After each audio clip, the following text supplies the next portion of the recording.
ஸ்ரீசக்கர வரதாச்சாரியம் சுத்தசத்வ குருத்தமம் ஸ்ரீநிதிம் ராகவம் வந்தே யபார கருணாகரம். கவசம் கனெக்ட் நேயர்களுக்கு நமஸ்காரம். திருவரங்கத்தமுதனார் அருளிய ராமானுஜ நூற்றந்தாதியின் 39வது பாசுரத்தை இன்றைய தினம் நாம் காண உள்ளோம்.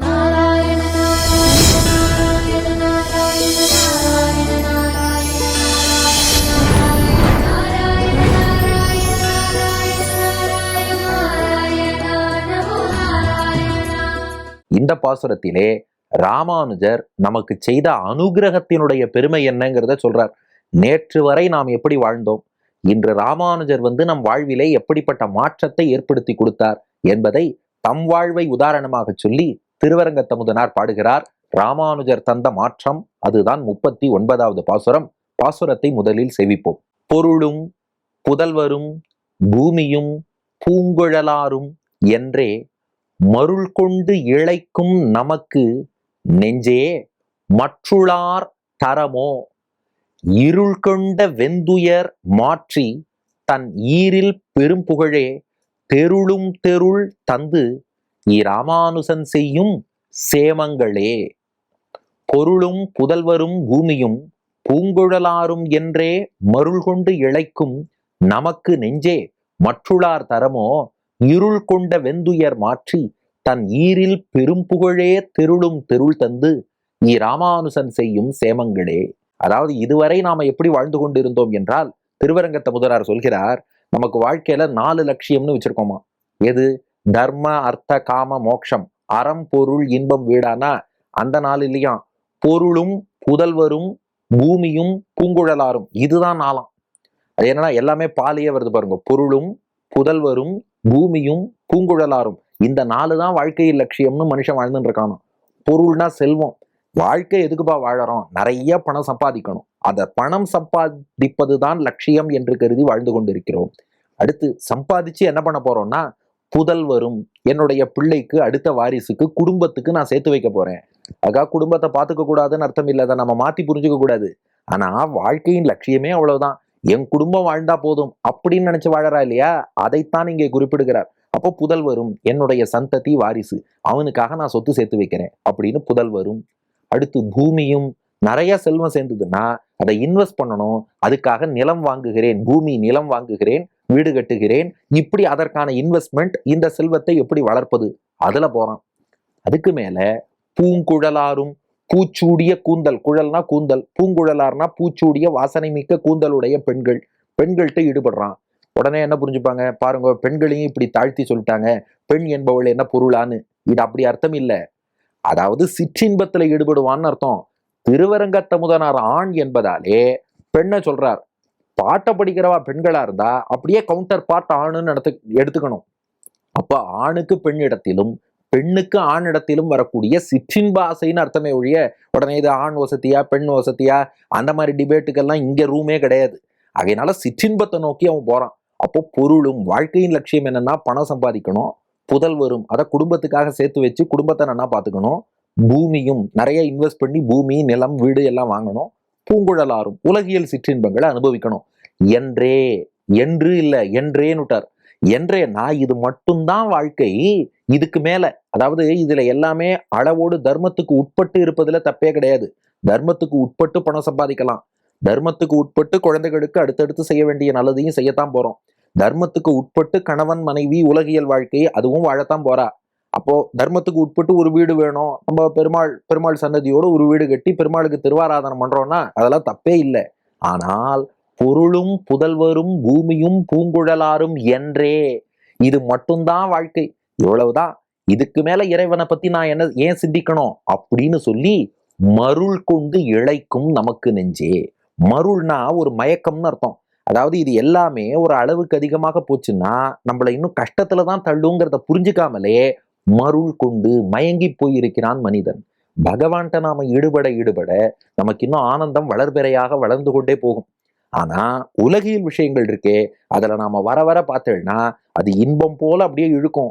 உள்ள போய் மாட்டின்றதுக்கு அப்புறம் தான் அது துன்பம்னு தெரியும். அப்போ மருள் அப்படின்னா மயக்கம்னு அர்த்தம். மருள் கொண்டு இதை பார்த்து ஒருத்தன் மயங்கிடுறான், ஆஹா இது ரொம்ப நல்லா இருக்கும் போல இருக்கே அப்படின்னு ஒரு விஷயத்துக்குள்ள போறான். உள்ள போகும்போதுதான் அதுல என்ன சிக்கல் வருங்கிறது தெரியுது. அப்போ மருள் கொண்டு இதுல மயங்கி நல்லதுன்னு நினைச்சிட்டு போயிட்டு இழைக்கும்.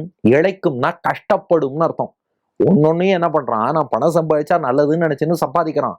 ஆனா அளவுக்கு அதிகமா பணம் போய், அளவுக்கு உட்பட்டு பணம் இருக்கும்போது பணம் அவனை காப்பாத்திட்டு, அளவுக்கு அதிகமா பணம் போகும்போது பணத்தை இவன் காப்பாற்ற வேண்டிய சூழல் ஏற்பட்டு, அதனால டென்ஷன் ஆகி ஐடி ரைடு வருமா, அது வருமா, இது வருமான்னு கவலைப்பட்டு கடைசியா என்ன ஆகுது, அதனால உடம்புக்கு வியாதி வந்து இவனுக்கு ஆபத்தாயிடுறது.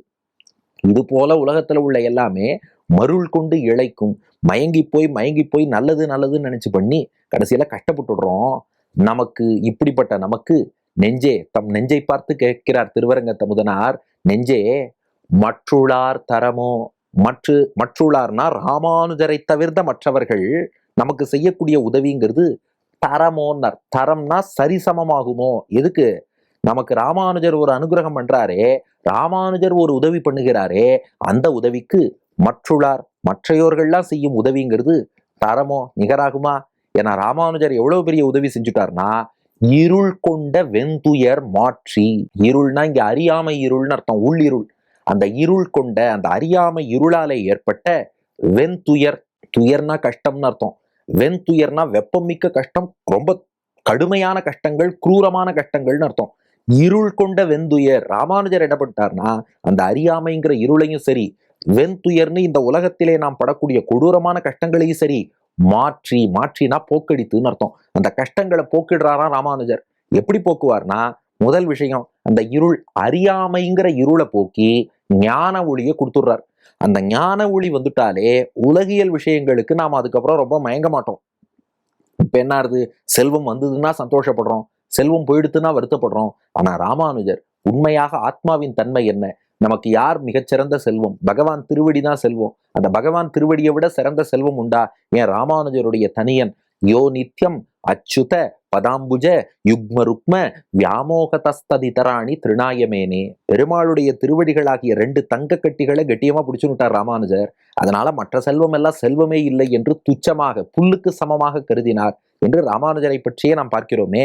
ஆகையினாலே ராமானுஜர் இருள் கொண்ட வெந்துயர் மாற்றி, நம் அக இருட்டாகிய அறியாமையையும் போக்கி, வெண்துயர் என்று வெப்பம் மிக்க துன்பம் மிக்க துயரம், துன்பம் மிக்க துயரம், கொடூரமான துயரம், அந்த துயர நிலையெல்லாம் போக்கி கொடுத்து, போக்கினதோடு இல்ல, அதுக்கு மேல நல்லதும் கொடுக்கிறாராம்.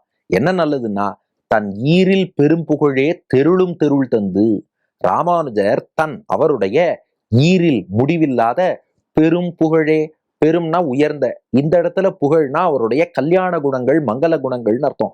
தன் ஈரில் பெரும் புகழே, ராமானுஜருடைய ஒப்பற்ற மிக உயர்ந்த எண்ணிலடங்காத மங்கள குணங்களையே தெருளும் சிந்திக்கக்கூடிய, தெருள் அப்படின்னா தெளிந்த சிந்தை தந்து, அத்தையும் கொடுத்துட்டாரா ராமானுஜர்.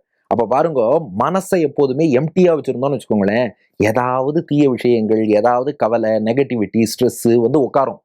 ஆனா மனசுல அதையெல்லாம் போக்கினா மட்டும் போராது, பாசிட்டிவா நல்ல விஷயங்களை கொண்டு வந்து வச்சுட்டோம்னு வச்சுக்கோங்களேன், வேற எதுவுமே வராதான். அதனால ராமானுஜர் என்ன பண்ணாராம், இருள் கொண்ட வெந்துயர் மாற்றி, அந்த அறியாமை இருளையும் துன்பத்தையும் போக்கினதோடு இல்லாமல் என் மனசுக்குள்ள என்ன பண்ணார்னா, தன் ஈரில் பெரும்புகழே, ராமானுஜருடைய முடிவில்லாத ஒப்பற்ற மங்கள குணங்களையே தெருளும் தெருள் தந்து, தெருளும் சிந்திக்கக்கூடிய தெருள் தெளிந்த சிந்தையை தந்து, அத ராமானுஜர் கொடுத்துட்டார். நம் ராமானுசன் செய்யும் சேமங்களேன்னார். சேமம் அப்படின்னா நன்மைன்னு அர்த்தம். ராமானுசன் செய்யும் சேமங்களேனா இதெல்லாம் ராமானுஜர் நமக்கு செய்த நன்மைகள். ஏன்னா இந்த நன்மையோட வேல்யூ எப்படின்னா, இப்போ உங்களுக்கே தெரியும், இப்போ நாம ஒரு நிலம் வாங்குகிறோம், நிலம் வாங்கிட்டு அதுல வீடே கட்டாம பில்டிங்கே கட்டாம வச்சுட்டோம்னா என்ன ஆகும், வேற யாரோ ஒருத்தர் குடிசை போட்டு இது என்னுடைய இடம்னு உரிமை கொண்டாட ஆரம்பிப்பார். அப்புறம் நாம என்ன பண்ணணும்னா கஷ்டப்பட்டு அவரை விரட்டணும். இந்த மாதிரி சூழ்நிலைகள் நிறைய பேர் பார்த்திருப்பீர்கள். அப்போ நாம ஒரு நிலம் வாங்கி சும்மா வச்சோம்னா வேற யாராவது ஒருத்தர் குடிசை போட்டுருவார். ஆனா அதை சும்மா வைக்காம அதுல நாம ஒரு இனிமையான ஒரு இல்லமோ அல்லது நாம ஒரு கட்டடமோ கட்டி வச்சுட்டோம்னா அதுக்கப்புறம் யாரும் உரிமை கோர முடியாதல்லவா. அது போல மனசுங்கிறது ஒரு அழகான நிலமா இருக்கு. ஆனா இந்த நிலத்துல நல்ல விஷயம் எதுவுமே இல்லாதனாலதான் பொருளும் புதல்வரும் பூமியும் பூங்குழலாரும் இப்படிப்பட்ட மயக்கக்கூடிய விஷயங்கள்லாம் வந்து அதது உரிமை கொண்டாடி மயக்க ஆரம்பிச்சு கொடுத்து, ராமானுஜர் என்ன பண்ணார்னா குடிசை போட்டவாளை விரட்டினதோட இல்லாம தான் ஒரு நல்ல கோவில் அந்த இடத்துல கட்டிட்டார்னா மீண்டும் யாரும் வந்து குடிசை போட முடியாது இல்லையா. அதனால ராமானுஜர் என்ன பண்ணார், இருள் கொண்ட வெந்துயர் மாற்றின்னு சொல்லி இந்த அறியாமையையும் துன்பங்களையும் போக்கி கொடுத்ததோடு இல்லாமல் ராமானுஜருடைய ஒப்பற்ற குணங்கள், எல்லையில்லாத குணங்கள், அதை சிந்தித்து கொண்டே இருக்கக்கூடிய பண்பையும் மனசுல கொடுத்துட்டார். ராமானுஜன் செய்யும் சேமங்களே, இது அத்தனையும் ராமானுஜர் செய்த நன்மை. இத்தோட மற்றுளார் தரமோங்கிறத சேர்த்துக்கோங்க. அந்த 2வது அடியில வந்திருக்கும் மற்றுளார் தரமோன்னு. அங்க பிள்ளைலோகம் ஜீயர் வியாக்கியானத்துல அதை தூக்கி கடைசியா போட்டுருங்கோ. நமக்கு நெஞ்சே மற்றுளார் தரமோ இருள் கொண்ட வெந்துயர் மாற்றித்தன் ஈரில் பெரும்புகழே தெருளும் தெருத்தொழுந்து ராமானுஜன் செய்யும் சேமங்களே மற்றுளார் தரமோ. ராமானுஜர் செய்யக்கூடிய இந்த அனுகிரகத்தை வேற யாரால செய்ய முடியும்? மற்றுளார் தரமோ, மற்றவர்களால் செய்ய முடியுமா? இங்க மற்றவர்ங்கிறது யாருன்னா உலகியல்ல உள்ளவா மட்டும் இல்லையா, பகவானையும் சேர்த்தான். இப்படி ராமானுஜர் நமக்கு பண்ணக்கூடிய அனுகிரகம்ங்கிறது பெருமாளே பண்ணுவாரான்னு சொல்ல முடியாது.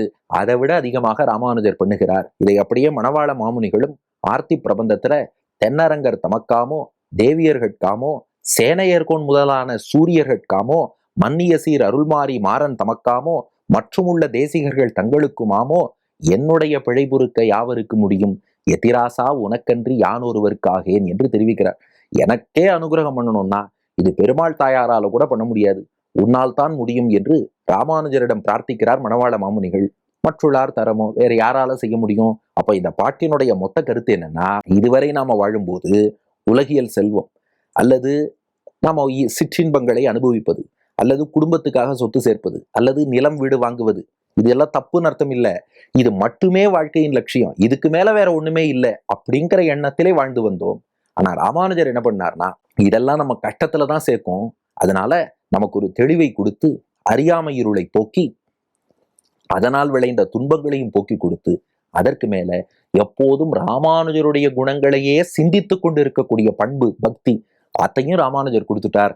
இப்ப என்னன்னா ஆனந்தமா ராமானுஜதாசர்களாக ராமானுசா ராமானுசா ராமானுசான்னு அவருடைய நாமங்களை பாடி அவருடைய குணங்களை சிந்தித்து அதன் மூலம் மோட்சம்ங்கிற பெரிய செல்வம் கிடைக்கிறது.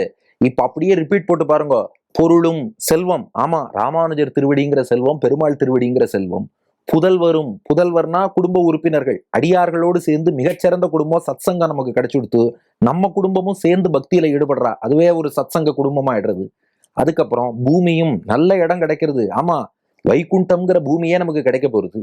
பூங்குழலாரும் வைகுண்டத்துல எத்தனையோ அப்சரஸ் பெண்கள் விளங்குகிறார்கள், அவர்களோடு சேர்ந்து நாமும் பெருமாளுக்கு கைங்கரியம் பண்ண போறோம். அப்ப எல்லாமே நமக்கு கிடைக்கிறது. ஆனா இதெல்லாம் உலகியலுக்கு உட்பட்டு இருந்தது. இதை உலகியலுக்கு அப்பாற்பட்டு மாற்றி கொடுத்தவர் ராமானுஜர். இதுதான் ராமானுஜர் செய்த மாற்றம் என்பது 39வது பாசுரம். பொருளும் புதல்வரும் பூமியும் பூங்குழலாரும் என்றே மருள் கொண்டு இழைக்கும் நமக்கு நெஞ்சே மற்றுளார் தரமோ இருள் கொண்ட வெந்துயர் மாற்றி தன் ஈரில் பெரும்புகழே தெருளும் தெருள் தந்து ராமானுஜன் செய்யும் சேமங்களே என்பது பாசுரம். இதற்கு அடியன் வழங்கும் ஆங்கில வடிவம். We blindly considered wealth, family, lands and sensual pleasures as the purpose of life and suffered. Who other than Ramanuja can save us? It is he who destroyed our darkness of ignorance and the sorrows and made us sing his endless glories. These are all the blessings of Ramanuja என்பது இதற்கான ஆங்கில வடிவம். இனி இதற்கு அடுத்த பாசுரம். ஆக்சுவலா சொல்றோம் இல்லையா, இந்த நாளை விட்டுருங்க, பொருள் புதல்வர் பூங்குழலார் பூமி. ஆக்சுவலா அறம் பொருள் இன்பம் வீடு, தர்ம அர்த்த காம மோட்சம், இதுதான் வாழ்க்கையிலே 4 இலக்குன்னு சொல்றோம். இதுல எது பெருசு? அறம் பொருள் இன்பம் வீடுல வீடுங்கிற முக்தி தானே பெருசு. ஆனா ராமானுஜர் சொன்னாராம், அது பெருசு இல்ல, இந்த 3வது இன்பம்னு ஒண்ணு சொல்றோமே காமம், அதுதான் பெருசுன்ட்டாராம். எனது சன்னியாசியான ராமானுஜர் இன்பம் காமம் பெருசுன்னு சொன்னாரா? ஏன் சொன்னார்? அதை அடுத்த பாசுரத்தில் காண்போமா? திருவரங்கத்த முதனார் திருவடிகளே சரணம்.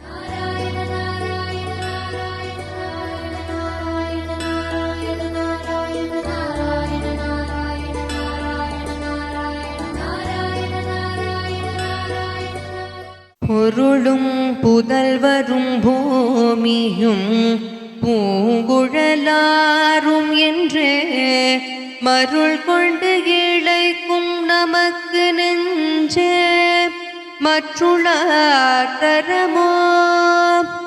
பொருளும் புதல்வரும் பூமியும் பூங்குழலாரும் என்றே மருள் கொண்டு இழைக்கும் நமக்கு நெஞ்சே மற்றுளார் தரமோ. இருள் கொண்டவில் துயர் மாற்றி தன் ஈரில் பெரும் புகழே தெருளும் தெருள் தந்து ராமானுசன் செய்யும் சேமங்களே. இருள் கொண்டவில் துயர் மாற்றி தன் ஈரில் பெரும் புகழே தெருளும் தெருள் தந்து ராமானுசன் செய்யும் சேமங்களே.